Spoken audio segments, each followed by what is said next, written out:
Right, so here we go. Hi, Kroy. Hello. Well, as ever, we can't even get into a conversation, Kroy, without even a warm-up one, without jumping straight in the deep end.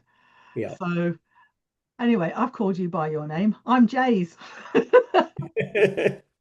Isn't it funny, isn't it? How, as soon as you know it's being recorded, you suddenly go, oh, I need to sit a certain way.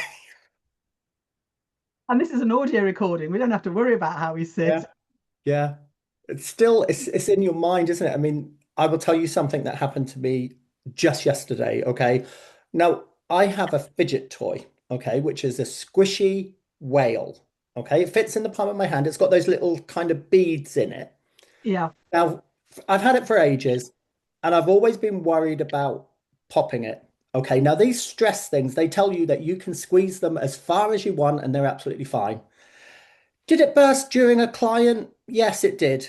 I was online, covered in these little balls everywhere, and I was like, oh, okay. I don't think the person noticed what happened, but I was showered in these little beads everywhere. I'm still finding them everywhere. I was like, well, this is a great fidget toy. It's supposed to be able to handle my stress. And that's the very one thing that I was fearful of happening. And it's happened. So, yeah. So here we go. Our first podcast together, Kroy and Jayz, and typically neurodiverse. Yes, if anyone's listening, this is a pair of neurodiverse folk, both of us with ADHD and autism. And yes, do we just dive in with a polite hello, welcome? No, we are straight in with, oh my God, here we go. What's it like to do a podcast, to do recordings? Yes, we now want to sit and look properly, but we're not even videoing this. Um, so yeah, and we're talking about fidget toys that burst while we have a client. Oh my God. I think it's a bit like this podcast, we come straight in and boom, we're just bursting with everything. Yeah. Um, so yeah, I think it is. It's really interesting the things that we do to try and help self-regulate and to focus, and the things that we try to use sometimes really backfire on us as Yes. well. Yes. It did, and I'm kind of mindful now because I've got this kind of I don't know, this abominable snowman, and I'm like, okay, what's inside this? It has made me very keen to start opening some of the fidget toys now and dissecting them because now I'm like, what's inside it? And it's like, yeah, maybe I'll stay away from the ones with the water beads in it, especially when I'm working with. I can just imagine if there's this gunge and I'm like covered from head to toe in this gunge. I would have had to, I carried on. I was professional as ever. I just kind of told the person what was happening, carried on, and I'm still finding them in the carpet because they're see-through. That's the problem. So this is the joy of actually working online with clients. Yeah. I mean, at least these things can happen and they don't notice. Mm. And but then I mean, okay, you're a psychotherapist, I'm an education consultant, I do academic support and I do a range of other things as well. Um, but yeah, working online, at least there is that kind of those toys that you can play with, those things that you can fidget with. Um, I mean, I'm terrible. I've got a bicycle under my desk. So if I'm having to really control some of that ADHD-ness, I can quietly cycle to my desk, because then at least that gives me a rhythm that sort of regulates my system. So I go, oh yes, okay, I've got that nice regular movement and I can just stim with my feet. And it's also the pedals, the things my feet are on. I always wear my socks, but they've got lumps and bumps on it. Yeah. So if I'm not cycling, I find that I'm curling up my toes just to sort of feel the bumps, because at least then I'm not sort of on video camera bouncing away with my hands or fiddling with my earrings or constantly doing this with my hair, twiddling my hair, which when you're on video camera, you become very self-conscious. You suddenly realize all the kind of twitches and ticks and things that you do that you hadn't noticed before. But suddenly now it's like, okay, I've got to keep the top half looking at least a little bit sane. Yes. The Yeah. bottom half, I can be scrunching my toes against the bobbly bits on my pedals of my bicycle. Yeah. This is the thing. I mean, so I like to dress how I want, how I feel comfortable. But I brought this really nice beige top the other day, okay? And I put it on, and it's kind of like even like now where the screen is. So it's not the top I've got on now, which is beige as well. But let's just say it lets me know when I'm cold, especially up top. So I'm like, okay, I need to make sure that the screen on my laptop is kind of folded back a bit so the client can't see. Otherwise, you're so aware of all these things, like what you're doing, like you said, with the movement and things like that. Lots of my fidget toys make noises. And you have to kind of then introduce the fact that, oh, that's just the fidget toy, Yeah, making these noises. that's where things like the noise cancellation software has been so Mm, amazing. I've got Crisp on my Mac, on my main computer, the PC computer. Um, I've got Zoom has noise cancelling, and I can regulate that. But depending on the other person's kit and IT they've got, sometimes it works. Usually it works really well, but sometimes it cuts out their voices, and it's like, mm, especially if they've got disfluency, or if there's a strange background noise in their background, it will not only just cut out their noise, but it will also cut out their voice a bit. And so I have to temper it. But it is quite hard when I think about working one to one when I was meeting my students at university and to support them with their dyslexia or their ADHD or autism, etc. Being in person would be really difficult because mm. you this active listening and ADHD and active listening with a brain that was not diagnosed with ADHD. I mean, I'm loving the fact that everyone's going, oh, overdiagnosis of ADHD and autism. And I'm just thinking, oh my goodness, I'm so glad they're diagnosing it, because having my medication quietens my brain sufficiently so I can focus. But when I was in person with someone, it would be, I mean, my cardigans would get destroyed because I'd be Yeah, putting my hands in my pockets and literally rubbing the fabric together. And I'd get holes in my pockets just because I would try to keep my attention while I was actively listening and focusing on what they were saying. But then put the dyslexia on top. I had a memory of a sieve. yeah, So I found myself coming around, going everywhere with a briefcase on wheels, with big pieces of pens and paper. So we were actively drawing and writing, because at least then I could focus on what they were saying. I say, okay, you talk, I'm going to map it out. mm, And I realize now why my work with a lot of the complex students was so much easier, is because they had the same problem. yeah, And the amount of times we'd often choose to stand at a desk, like in a lot of the libraries or in the rooms, they have like these desks that you could stand at. I mean, we'd both be standing at it because at least then we could both fidget. yeah, yeah. That's the I, thing, isn't it? I began to realize, actually, just being honest about the fact that I was a fidgeter. I was so glad when I got diagnosed with ADHD and then recently with autism. I mean, as an older woman, post menopause, I I hadn't realized until about 6 years ago that menopause actually exacerbated ADHD and autism, and for women in Mm, particular.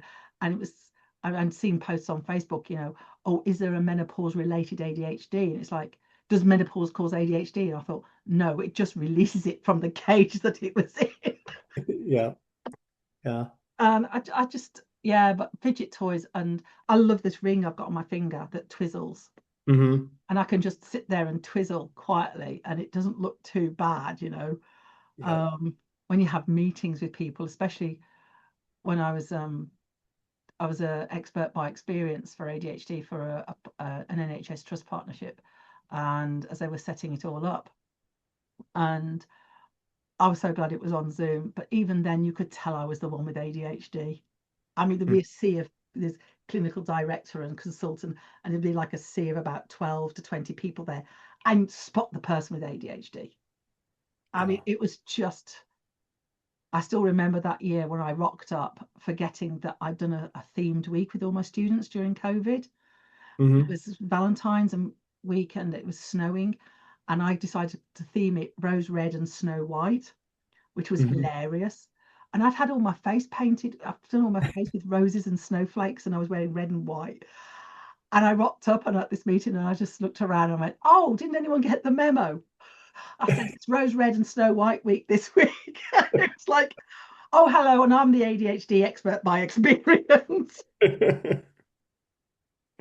Yeah. It was like, okay, I was the only one in fancy dress.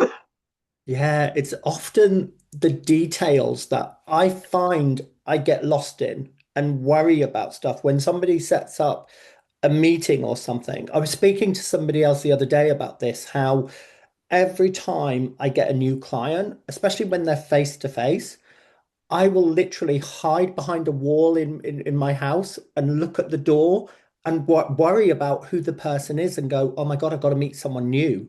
Can I actually do this? And then it's like, you know how in the old days, listen to me, I'm not that young and I'm not that old neither. I'm in between. But how people used to hide from the rent man, that's how I am, like peering around the corner. Then I'm like, Kroy, there's a glass panel in the door. I'm pretty sure they can see you hiding. And you're like, oh, okay. Yeah. So it's that kind of all that information that you get from just even one meeting, the time, how many people are going to be there? What is everyone wearing? And my brain just goes overload. What am I supposed to do in that moment? How am I supposed to turn up? Then there's always the fear of what happens if the link doesn't work? And that's happened quite a few times. And Yes. I panic. I panic and think it's me. This is where that lovely RSD comes into play. And I go, oh my God, what have I done to the computer? I've broken it. And in actual fact, it's just something like, I don't know, some kind of internet crisis going on. And you do all the right things. My technological kind of knowledge goes to turning the device on and off. That's all I can do. So I'm like, yep. When I call through to the helpline, I can go, yep, I have done everything you've said and I've turned it on and off. That's it. But if that doesn't work, panic. Like you say, when you suddenly turn up somewhere and you've decided to be your lovely, authentic self, but everybody else is dressed in suits and they're all looking at you with that same look, and you're like, oh, okay, how do I explain this? Actually, I realized I think this is why a lot of people with ADHD and autism find themselves justifying the air they breathe. Mm, I mean, rejection sensitive dysphoria, otherwise known as RSD, is kind of like they think, oh, you're just being oversensitive or mm, you're anxious. And but what they don't think they realize is that all the time you're having to scan the room for patterns and behaviors and what is the norm, because you from a child you're constantly being told, if you've got ADHD, can't you sit still, do you have to speak out? And if you're, and especially with autism, if it suddenly comes onto an area that you're really interested in, it all just comes bubbling out, and you mm, get really that's your special interest. And the moment they say, "Oh, have you got a question?" They go, "Oh, I know this, and this." They go, "But have you got a question?" No, I'm just excited here. It's like it's that those social conventions that are so difficult. And when you think about fidget toys and face-to-face meetings, whether it's online or in person, you're constantly navigating and you're looking for patterns and trends. And I think this is why we're very good at spotting patterns and trends. mm, But I think that's where the overthinking comes in. You end up overthinking everything because you you realize that what everyone else can cope with, and they've already read all the unwritten rules, or they've seemed to pick it all up just by osmosis or diffusion, whatever you want to call it, the process. We don't do that. And you've got the issues about regulation with ADHD, and then you've got the sensory overload and all of that with ASD. And by the time you've processed everything, you're knackered. yeah. And everyone says, well, do you have any questions? And all the questions that you did have, which you felt like you couldn't ask at the time, because apparently that wasn't the question asking time, you get to Mm, the question asking time and they've gone. yeah. They've all gone. And then you sit there feeling like a right dumb twit, And it's like, yeah, and I see this a lot, and I'm sure you have with your clients, that there's, some of my students, I'll say to you, how are you feeling? And they look at you, I ask them, how are you? And I genuinely mean that question, how are you? But because of the social norms of using that question, no one, very rarely does anybody ask that question wanting the answer. Yeah. I mean, have you ever given them the answer and watched their faces? It's true. It's you've always I always find I've got to go in twice. So I'll kind of start the session by, oh, nice to see you. How are you? And they say, oh, I'm good, I'm fine. I let them chat for a little while. Then I go in with a different tone of voice, I've noticed, and I kind of move a bit closer to the screen and kind of go, but how are you doing? You always have to seem to ask twice. And I think I'm the Yes. same. When somebody asks me how I am, I'm like, I'm okay. Tick. I've now gone through that checklist in my head of met person, said the small talk. That's all I know. If it goes outside of that kind of, I call it an old-fashioned Rolodex that I have in my head of conversation. And once I've gone off that, if someone goes off script, I don't know what to do. I just stand there and go, okay, shut down completely. Don't move. Don't smile. Don't do anything. Just wait for the person to leave. That's it. You know? Yeah. Whereas I know on the other side of the coin, and especially this has been me, Mm. especially once I decided I'd had enough of that. How are you? I'm fine. Walk away. I used to think, why do they ask that question? So I Yeah. tried out. I actually started testing it. So when people ask me how I am, I go, oh, I'm feeling absolutely fantastic. Guess what? I've had this to do and that to do. I'm feeling really, and you could watch them going, oh no, you could see them almost taking a step back. Or on the other hand, I'd go, oh, it's been really crap. It's really awful. I'm really, really miserable. And you can watch them getting completely discomforted because all of a sudden they feel like they have to do something. Mm. And I found myself experimenting and playing with some of that. I mean, but then when I hit my menopause, any kind of regulation just went straight out the window. And I think I managed to alienate so many people. And yeah, I think I was also going through an awful lot in my own life, and I was sort of very upset, hurt, angry, and yeah, I can see. I look back now and think, yeah, okay, I've learned so many lessons. Mm. So now I tend to ask, if people say, ask you, how are you? I go, is that a general kind of how are you, good morning and hello question? Or do you want the kind of how I really am doing? I says, just let me know the parameters of which time Yeah. you've got. And I've started to find that people are a bit discombobulated with that, but now I generally say if it's just someone I meet in the street and they go, oh hello, how are you doing? I know now that is the tick box of hello, yes, I'm fine. How are you? Oh yes, everything's fine. As you walk away thinking, I've just spent the last 3 days crying. Yeah. Yeah. And it's like in this moment and in this moment and now, I think it's telling the truth. I'm okay in this moment because I actually got out the house. Yeah. And And isn't it's that that kind of weird truth and lies. You get told that you should tell the truth. mm, Being autistic, you do, and then you get told off for it. yes. Yeah. And I'm just thinking there about what you said about almost giving the neurotypicals a taste of who we are. And they can't handle it because it's too much. Because so often when you tell someone you're autistic or ADHD or a bit different, it doesn't matter what it is, Yeah. usual response I get is, oh, aren't we all a little bit autistic? And I'm like, Oh my God, that drives me round the twist. yeah. It's where my biology, my science, my background in all of this sort of thing, I immediately go, no. I Mm. said it's a genetic and neurological and biochemical difference. And they go, oh, really?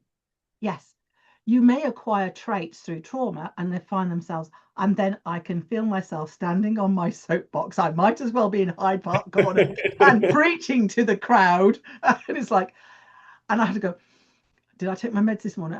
And I've actually found myself going, excuse me. I said, I haven't taken my meds this morning. So the regulation of my system is a bit out of whack. And you Mm. can see them thinking, yeah, maybe we're not all on the spectrum. Yes. Yeah.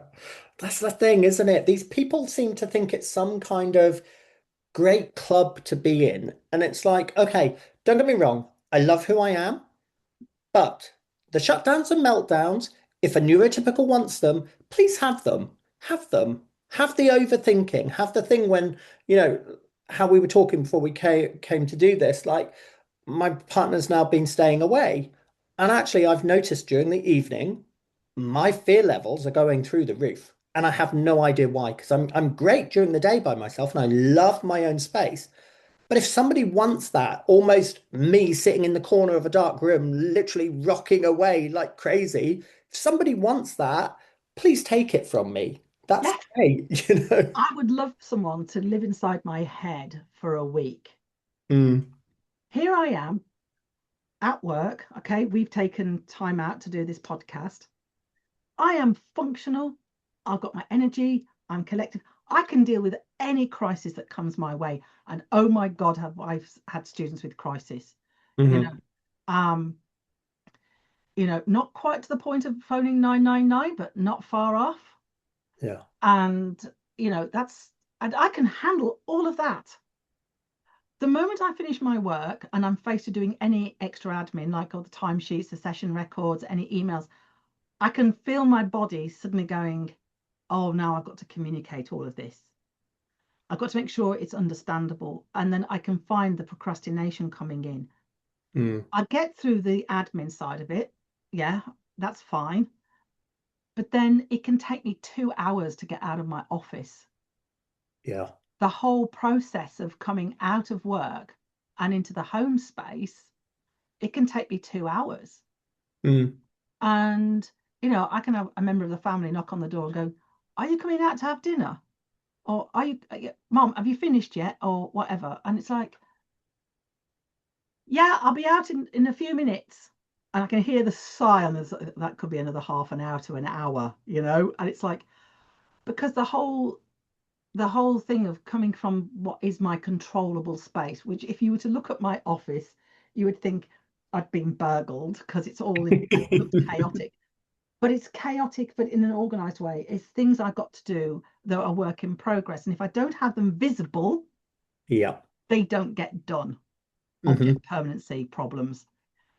But then it's that time awareness because as soon as I move out of that door, I don't have the half hour or an hour driving home to unwind. I don't have that time frame of transitioning from work into home space. And I think you were talking about the light and the dark Mm. and all the ADHD rabbity thinking, all the overthinking and all the details of autism, and you've got them all together. And it's this kind of warring battle in your head. And Yeah. if people could actually be inside my head for a week to see the effort it is to move from one place to another, to actually get to bed. Mm. And this has been a real issue that I've had. We were talking earlier about circadian rhythms and night and day and where we function, where we don't function. And it seems to be exacerbated to such a degree, especially with neurodiversity. It's just I think it's more than just anxiety. And as you were saying, why in the dark, I'm wondering whether it in the dark things become quieter, and so sounds that appear are more erratic. They're not regular and rhythmic, which I think a lot of us like. I like binaural sounds when I'm trying to Mm. focus with my work, if I'm doing admin or coursework, because it masks all the intermittent sounds that make me jump or interfere with my thinking. So I'm wondering, because some people really like the nighttime and some people like the daytime. I mean, I'm a night owl. I Mm. become really productive from 10 o'clock onwards at night. Mm. And Mm. you were saying that you're more productive and more able to cope during the day. And I'm just wondering where that all comes from. Yeah, it's strange because, like I say, I like my own space. I love nothing more than being by myself. It's great. I can get everything done. I know where everything is. And once I've cleaned something, bless my partner, he is messy. Okay. So I know once I've cleaned something, it's going to stay clean. And I can go back in the kitchen and be like, oh, everything's clean and sparkly. And I've done that job, because those tasks are really hard to do. Like we're talking about just any kind of little task, it's really difficult. So I like that space and time to myself. I like putting on my music. I like strutting up and down the hallway just to kind of get that energy off and pretending you're someone else. Great. But I don't know whether it's how we were talking about this time of year, this Christmas pressure. You know, it's done something to my kind of body and the way that I'm thinking. Like I was fine before December hit. Absolutely fine. I knew Christmas was coming. Fine. I was ready for it. As soon as that hits, that we go into December and I start seeing all these lights going up, I feel like I'm already on high alert because I've got these things flashing at me and all of this stuff. And when you go to the supermarket, this blast of hot air. So I'm the only one walking around the supermarket in a t-shirt and everyone's looking at you like, why are you crazy? And it's like, actually, I can't function, you know? And Yeah. it gets to that point where I think sometimes I need that moment in the dark just to kind of shut everything off, Yes. and just try because my brain and my mind never kind of shuts everything off. It's like I know some people love mindfulness, but I keep trying to do it and my ADHD brain just, I think about something straight away. And then I'm Yeah. down a rabbit hole and I'm like, how if you go for like a massage, they say, okay, think of your happy place, think of a nice beach. And I'm like, okay, but that's not what I'm thinking about. I'm now thinking about the texture of the sand. What about the temperature of the water? Is the water salty? Is it fresh? And it's all those things that suddenly your mind goes, well, this wasn't a happy place in the first place. So why am I now on this beach that's fully crowded?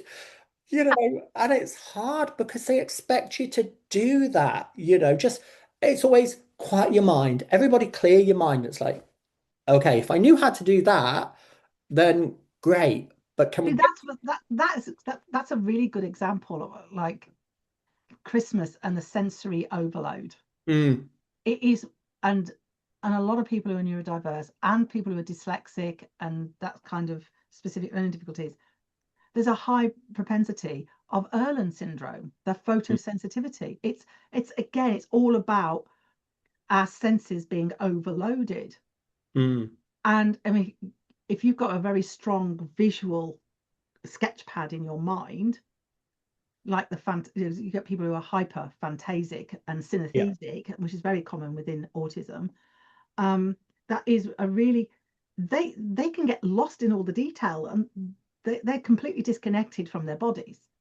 Whereas yeah, if you're like me, I'm multisensory aphantasic. I have jack shit in my head. I've only got like, close your eyes and picture a tree, and all I can see is black. It's like asking someone who's blind to open their eyes and see. yeah, And it's yeah. like, and I used to get headaches with meditations and mindfulness, all this Mhm. visualization. And I remember meeting with my mindfulness teacher because I trained as a practitioner of mindfulness. And I met with him years after I trained because I was dead grumpy because about various things, and that's another story. Um, and one of the sessions where he just dropped me in it and said, "Right, I want you to do a 20 minutes mindfulness session with me." And the feedback I got was like, "You didn't, I didn't use any visualization." And I said, "Yeah, well, because I can't see anything in my head. It hurts me." He said, Mm, "Oh my goodness," he said, and we suddenly realized that I've been trying to do something that I couldn't do.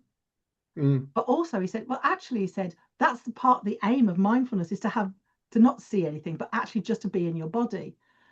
And I've done since then, I began to explore this whole concept of mindfulness and I'm looking at how it's taught and practiced in various areas. And it's really badly done because firstly, mm, there's contraindications, which are hardly anyone who thinks of. And secondly, no one thinks of adapting it for people with different kind of mindsets and capabilities. And I was running as part of my Tantra facilitation training that I've been doing this year with the London School of Tantra. Um, I did for a group of us participants mindfulness for the neurodiverse, but for the aphantasic. mhm, And so I did it in a completely different way. mm, And one of the things I have found and learnt through me doing mindfulness and teaching almost like reteaching myself was how what do we mean by mindfulness? What does that really bloody well mean?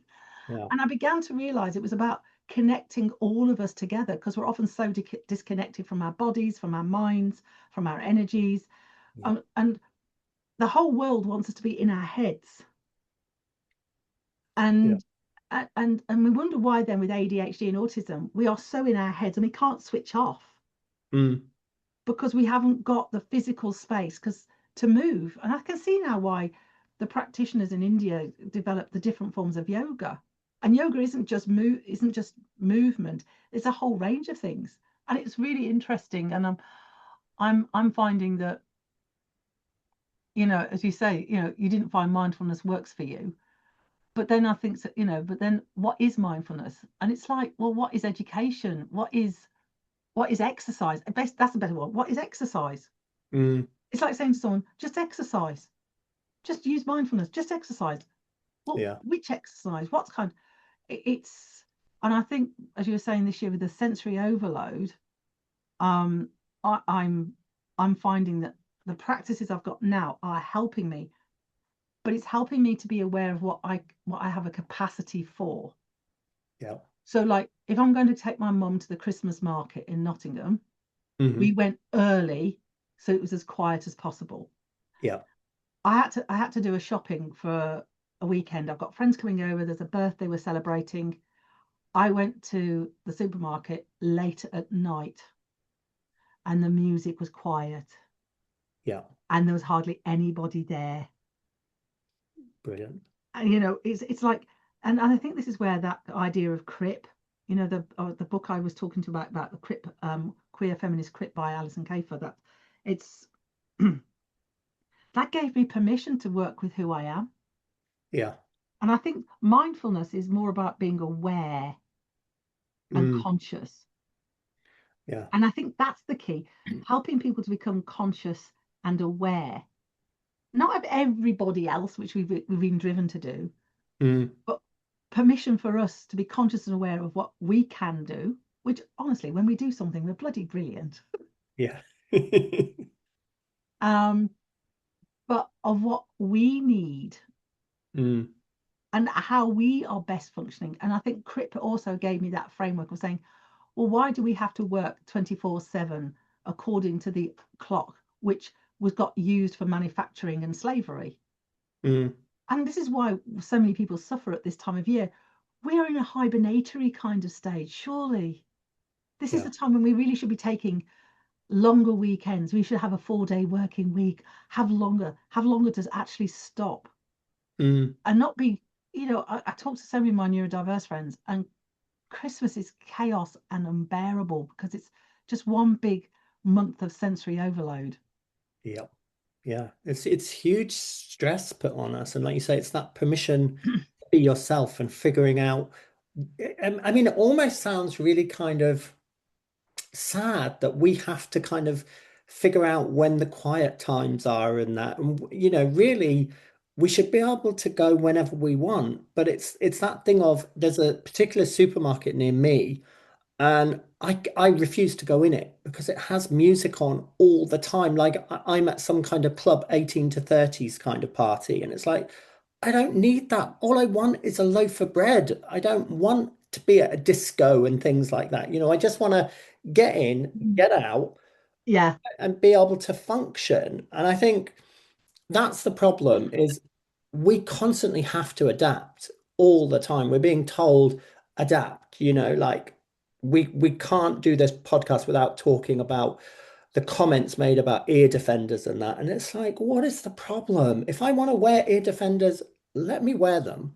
Yes. You know what I mean? If I want to fidget, let me fidget, you If I know? want to wear my sunglasses in the supermarket Yep. because the lights are too bright and too blue and too white and they have a horrible flicker in the background, I will Yep. wear my sunglasses. And in fact, half the time I don't even notice that I've got them on because it's cut out a lot of that sensory overload. Nighttime driving, we were talking about nighttime driving Mm, being really difficult. I mean, mm, with all the new halogen lights that are white and blue and purpley, yeah. they not only biologically do they bleach your night vision parts of your retina. I always get the cones and rods. There's me spoonerism there again. The rods and cones mixed up, but they they bleach the night vision, so then you Mm, can't see. mm, And yeah, just like now, it's the wrong time of day. The light from the back of the house is now reflecting on someone's house in front of me. Even though I've got the blinds twisted, I can feel myself going, okay, I want to put my hand up now while yeah. I'm doing this. Glad it's only audio. Um, but it's too much. And, even just for everybody, every human being, you know, there are better colors at night for us to see by and more safely. Yeah. And I mean, the number of houses now that have these really bright security lights. Mm. gate lights that are white and blue. And there was a house that's got a long drive, and they've got these really bright lights on our road as I drive into the next village. And when they first went up, I thought I had a car heading for me. I Right. actually pulled over Mm. and I waited a good 5 minutes and the lights didn't move. And I thought, well, what are they? So I crept along the lane, realized they were lamp lights. But now I know where they are. I literally have to look into the hedgerow on my side of the road, almost close my right eye or my left eye, depending on which side of the road I'm on, Yeah. to try and avoid seeing those lights so I can see everything clearly. Mm. And I think, I mean, as much as I like winter and I like the sort of cozy kind of hibernatory feeling, it's it's really hard. And then all of a sudden you've got all of, as you say, I love Christmas lights. I love looking at them, but the bright white and blue ones really hurt my eyes. And Yeah. when, I've got certain places now in our area where I know there's the colour of the lights that they put up, and I won't go there. Yeah. I won't go there once it's dark because the lights are too much for me. Yeah. It's Um, so much to think about, isn't it? I mean, what and one thing that I hate with Christmas is is opening presents in front of people. I don't know what to do. I don't know how to do that. I would much rather be allowed to go into a quiet room, sit there, open the presents, gauge my reaction to them, and then go back in and join everyone else because it's that kind of surprise. yes, it's The the kind unknown. Yeah, the unknown, and your brain is trying to figure it out. Like, what is the shape of this parcel? Like, does it rattle? Does it smell? What is going on? What are the sensory things going to come? Is it going to suddenly jump out at me? Is it going to be something that's going to move? What is it? And I've learned I do not have a poker face. Okay, I've learned over years I do not have a poker face. So if I don't like something, the person knows. And it's really hard because you can sit there on the inside going, but I'm smiling, aren't I? And someone's like, why do you look so sad? And you're like, no, on the inside, I promise you, I'm really trying hard to smile, but it just doesn't come through. So there's so much pressure. And then you get to the whole pressure of the day, with, oh, when do you cook? And how are you going to cook? And what food are you going to have? And you're supposed to have all of this food. And we're kind Oh, of dictated to almost that this is what you're going to do. But yeah. nobody thinks about all those sensory needs. Our sensory needs don't just take a holiday for Christmas. Great if they did take a holiday just for Christmas and come back in the new year, but we still have all the same issues we've had all year, all our lives. Those things are still there. They're just ramped up now by flashing lights, music. Oh my God. I mean, carols are Mm. great when you're ready for them. But when suddenly you're just blasted with them and then people shaking tins, rattling bells at you. I mean, we talked about the supermarket. I mean, the worst place to go ever for me is the supermarket. It is like an assault course. People say, "Oh, I've just forgotten this. Just nip in and get it." It's like I can't just nip in. That doesn't work for me. Yeah. There's so many things. I mean, I tried it once with my partner. I said, "Okay, I am going to go in with you and I will tell you each sound I can hear." And I think I got to over 50. And he's still standing there going, yeah, but I can just hear shoes. And I'm like, okay, well, let's go a bit deeper. Shoes, people's paper, people's bags. I often think about, so now and again in a supermarket, you will see people dotted around the supermarket just staring at a shelf for about a good 5 minutes. I often sort of walk past them and go, oh, I wonder if you're autistic. Because that's what I do. When I have that kind of shutdown, I'm like, focus on something on a shelf. If I stand here in my space, no one will come near. And I mean, what I found was COVID was a godsend in the supermarket for me. So quiet, so peaceful. I could get around. I didn't have to smile at people, didn't have to acknowledge anyone. It was great. It was like, okay, I can that's how a kind of neurodivergent safe kind of space would be. It would be lovely, like so just spread out, peaceful. And somebody needs to explain to me, okay, I know it's psychology, but why do supermarkets have to move everything? Because it takes me months to get used to where everything is. Yes. Oh my God, yes. And just as you think you've got the blueprint, which is what I call it. So I always go into a place, do a blueprint in my mind. I kind of know where the rice is, where crisps are. Great. So I don't have to really focus too much because there's everything else going on. But then when you turn and you go to pick up rice and actually it's something like cat food, you're like, huh? What's happened? Where am I? What's going Yes. on? Oh God, last night I was looking for light bulbs. So I Hmm. went in the aisle that said electrical. Yeah. Do you know where the light bulbs were? Underneath the bin liners and in the cleaning and the cleaning aisle. It makes no sense, does it? Why? And there was a whole load of bizarre things. Like, I mean, I try to be sustainable and buy environmental products, especially cleaning products like Hmm. dishwasher tablets and laundry, because I know the detergent damages the skins of fish and frogs and toads and all of that sort of stuff. Mm. And you say standing for 5 minutes at a shelf. Well, I was getting sensorially overloaded, Mm. and I stood there looking, and I realised that they don't seem to do it logically, like the kind of items you're looking for. They do Mm. it all by brand now.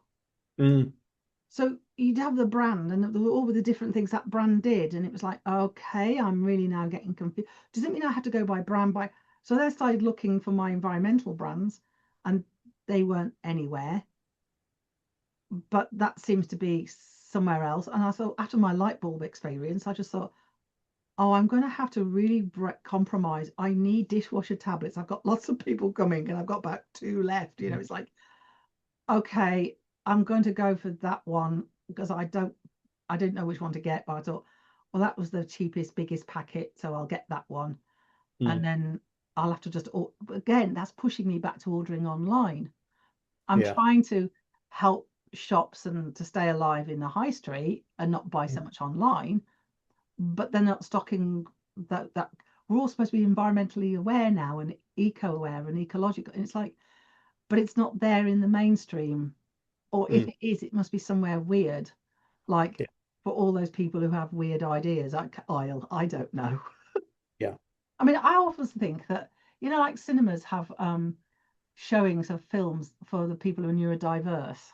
Yes. I just wish they'd have an afternoon or an evening a week, where they switched off all the music Mm. and just said, this is an evening of a quiet shopping night. Yes. And they just stopped the music for that Yeah. evening.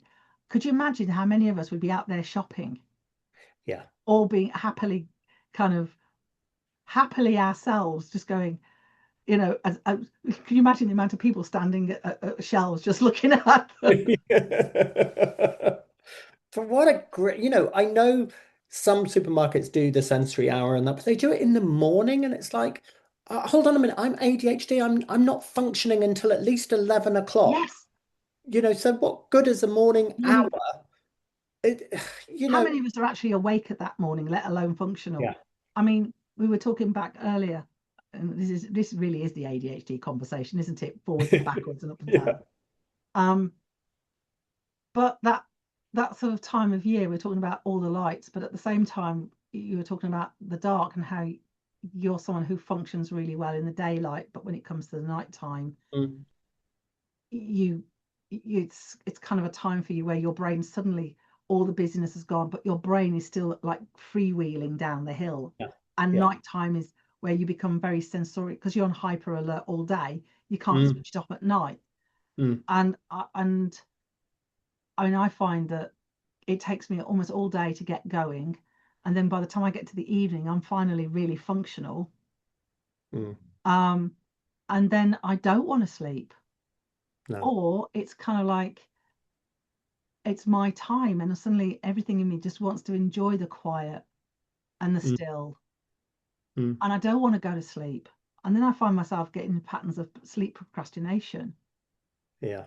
and which exacerbates me getting up in the morning. I mean, this last couple of weeks, I'm really struggling. I'm sleeping through music, alarms, timed lights. I'm literally sleeping through. It's taking an hour and a half of alarms going off Yeah. for me to wake up. And I Mm. mean, even talking to my PT, I'm actually calling into question whether I can make an 8 o'clock gym session because up tomorrow, because I'm thinking, I don't think I'll be awake. No. I'll have slept through all my alarms. I mean, unless I go to bed at 10 o'clock, but that's not possible because I've got my kids coming. My lounge has got half the contents of the loft with all the decorations out. Yeah. I'm trying to saw up wood because I need to clear that out and bits and pieces. And I've got to prepare for people coming this weekend. And I'm like, and I've got to cook. And it's like, how do I fit that all in and around work? So I'm thinking, well, it'll be another 2 o'clock tonight. Yeah. And it's like, and I'll have gotten onto a hyper focus by about 10, and I'll be on it. I'll be cooking for about 6 or 8 people. I'll be tidying up, and then I've got to work, and then I've got to pick people up, and then it's just that whole. I've got a plan, but all the unexpected keeps happening, which is meant to push my plan further and further into less days. Yeah. Um, but I want to be functional for a group of people, and I've got to be sociable. Mm. Yeah. And I'd like to not look like Tigger on acid. It's when you said that word there, sociable, it kind of really put fear in me. I was like, oh God, it's that word again. That sociable thing. We've got to mix with people and we've got to say the right things and we've got to be happy and we've got to care about what everybody is saying. And sometimes that's tough because you've already got all this stuff in your mind already. And it can be as simple as, a shiny object can take my attention away. It can be Yes. anything. Like if a bird flies past the window, I'm like, oh, I'm kind of gone. And then I'm like looking back at a client going, oh, sorry, there was just something took my attention, and it's really hard. I'm just glad. I'm glad that this group that are coming, we're all as neurodiverse as each other. We're all LARPers, and we all have a very much take each other as we are. Mm, So if somebody decides to take it, because the last time we had us all together, we were doing tabletop games and talking and everything else as you do with birthdays, until about 4:30 in the morning. mm, But one person decided to have a lie, said, "Oh, I'm having a bit of a lie down." Took a bit of a break, lay on my couch, and said, "Actually, I'm going to sleep now." That was about midnight, and nobody batted an eyelid. yeah. It's those kind of people where you can be yourself with. So I know it's not so bad. But at the same time, you still want to try and make an effort to sort of at least have places where people can sleep that isn't covered with laundry that needs putting away and all that sort of stuff. Yeah.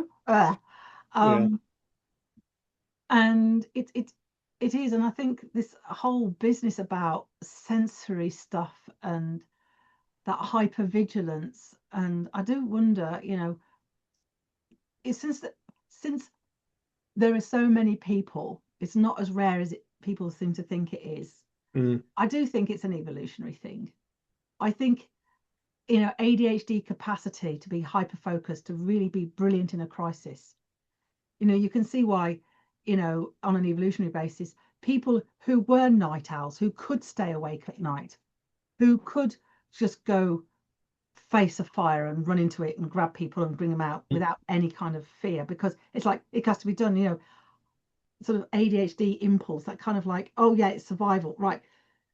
You just get blinkered and go for it, yeah. and you just do it. And I think sometimes it's a whole business about, our sleep patterns and how we are. I do think it's an evolutionary thing, because I think if you look back to when we lived in a very small tribes and communities, there'd be a group of people, or one or two people, who'd be really specialists at wood carving. So all the wood carvers would then marry, and they'd be hyper focused, perfectionist, beautiful, really detailed, all those kind of visual skills and internal. And but it came at a cost, Yeah. because they all married into those kind of families because they carried on that kind of work. You talk about looking at surnames, Smith. There Yeah. was Smiths, Farmer. Let's look at some of the obvious ones. So are we surprised that we've got people who are autistic who are happy to do something repetitively again and again and again Mm, when they're interested in something? the ADHD who will, run on adrenaline for hours, days, even weeks on end, and then, hunting or project management or anything like that, and then be absolutely out of it for the next 2, 3 days, weeks, or whatever. Yeah. There were the crisis management, specialists. And so, of course, they got into like their little family groups. And I think that's where this has all come down Mm. on an evolutionary basis, but it's come as a cost. Yeah. If you are hunters, if you became the specialist hunters, you would have that kind of survival instinct really developed. You would have that hypervigilance. You would have that kind of alertness. So is it Mm. surprising that we behave a bit odd? Because everything can be seen as a threat. Yeah. Um, and I think I think again with that kind of, so biologically, if you have people on watch at night waiting for something to happen, Yeah. being alert, surely then so circadian rhythm goes out of whack. You develop a whole group of people who are the night watchmen. Yeah. Yeah.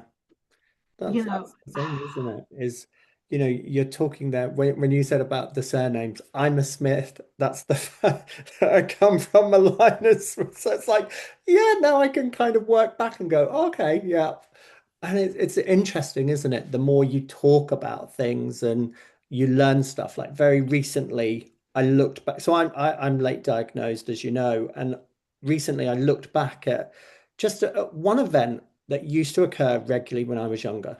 And it was my dad using a drill. Okay. yeah. And every time he would use this drill, I would stand there put my fingers in my ears because of the noise, the high pitched noise that it made. Oh, yeah. And I did it even into my teens. And nobody thought anything about it. But now with this new lens, I look back and go, huh, sensory need. Yes. Why did no one see? Because when we look back, when we know it, I think the diagnosis gave me freedom. And I know lots of people don't always want a diagnosis, but to me, it gave me that freedom to look back on my life with a different lens and go, Yes. okay, you're not just the shy, quiet village boy. You're someone different, and Yes. there's something very special and unique in that. And I think, like you said earlier on about opening up different spaces and accommodating people like us, Yeah. that's what makes people flock to us because we accept. We're inviting them into this safe space and going, hey, if you don't like something, we'll change it for you. It's That's a real okay. space where they can trust that they're going to be accepted for who they are. Yeah. And I think having an assessment and diagnosis gave me permission to be kind and compassionate to myself. Mm. It also gave me an understanding why people have found me sometimes hard, oh, sometimes, maybe more than sometimes, more challenging to be with. And I know it's impacted my relationships. And I think it's given myself permission to forgive myself, and also that it's really helped with the rejection sensitive dysphoria as well. And I thought, oh, now I understand. And I think a diagnosis isn't a label. I think it's a signpost to freedom, compassion, permission, but it also helps us to find our ways through life in a way that helps us to function. I mean, Mm. I really don't like the term, oh, they're a high functioning autistic or a high functioning, because we may be high functioning in some areas and Mm. exceptionally so, but in other areas, as my eldest once described it, it's almost the equivalent of being a mental quadriplegic. You may Yeah. look like you can do something, but in actuality, the neurons aren't firing. There's nothing there. You can't do it. Yeah. Object permanency is an issue, time blindness. Mm. Um, with ADHD, there's the regulation. They talk about impulse control. Well, it's not so much. It's about regulation. It's, can we regulate our impulses? Can we regulate our thinkings? Can we regulate, our emotions? Can we regulate how we respond? And that's tiring. Mm. And and I think a large part of this is permission to be kind to ourselves. Yeah. And um, but also understand that it also creates, issues with communication. And it's understanding that, okay, it's like trying to talk in a different language, even though we're using the same words, Yes. and understanding that other people aren't going to understand us because we're just wired differently. At the end of the day, we have a very interesting set of wetware, and the Mm. operating system. It's like, in the old days, trying to get Mac computers to talk to Windows computers. It's like, and now if you send an email from a Mac to with a document on to a Windows computer, you will find, well, any Linux computer, there's a it comes as two attachments in your email. You get one that's a bright coloured and a little grey like ghost, because that bit of Right. coding's had to detach. Yeah. And we're constantly having to put in coding in our brains. And of course, when we send it to someone, everyone's going, well, what's that bit? Why are you doing that? It's like, well, because that's the coding we use to try and translate what everything's going on. And Yeah. I think it's I think it is giving ourselves permission to be compassionate, self-forgiving, and kind to ourselves in life. But at this time of year, we are who we are. We have to cope with a lot more, Mm. and hopefully it will help us to communicate to other people. Look, I can't cope with all the lights. I got photosensitivity. Do you mind if we can switch them off onto from blinking to static? Yeah. Do you mind? Um, if it's candles and lots of smells, asking politely, can we just put the lid on the smells now? Because Mm. I've had enough. I Yeah. can't cope.